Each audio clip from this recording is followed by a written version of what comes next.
Chosen ones, you can't have your cake and eat it too. Another episode of Brilliant Life Ministries.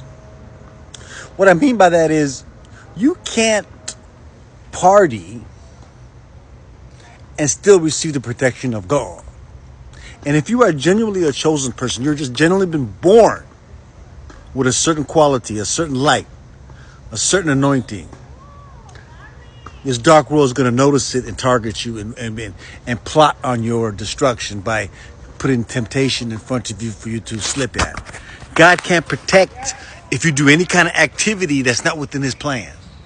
So sometimes partying is his plan. He wants you to learn certain things and grow certain ways and get a couple little bruises so you can learn right from wrong, meet certain people, have certain experiences, even with, substances or whatnot.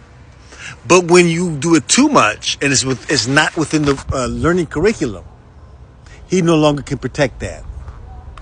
And that's when you become vulnerable to the dark ones. You see what I'm saying?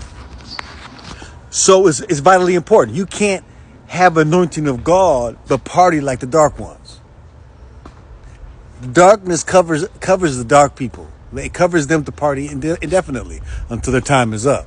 They have to make sacrifices, etc., and so forth, to continue partying. They have their own code of system, a code of behavior, a code of how to perpetuate their system. But if you're a genuine man of compassion, empathy, a genuine empath, you're not part of that system. So now, but you still want to party. See, that's why you get a lot of these good people who are in the celebrity world. Jimi Hendrix, like all these really good people, they overdose and things happen to them. They're actually good people. They're not part of the system, but they're still partying. So they end up coming up short. You see what I'm saying? So, you got to live like a monk. In the final analysis, you got to live like a monk. That's what your protection is.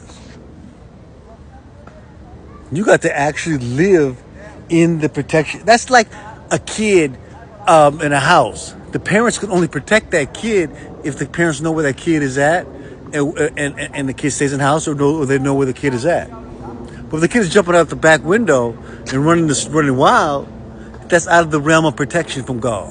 You see what I'm saying? That's out of another analogy would be you're not within the herd of the sheep. The shepherd is Jesus, and you're not in the flock.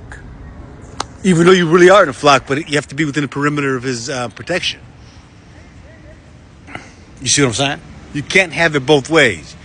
You can't be running wild partying and still receive the protection and have the hedge around you. Now, like as I said, there's certain learning things that you're allowed, that you'll still be protected. But I'm talking about when you go beyond that. You feel what I'm saying? So that's what it is, y'all. Y'all be good, all right? Peace.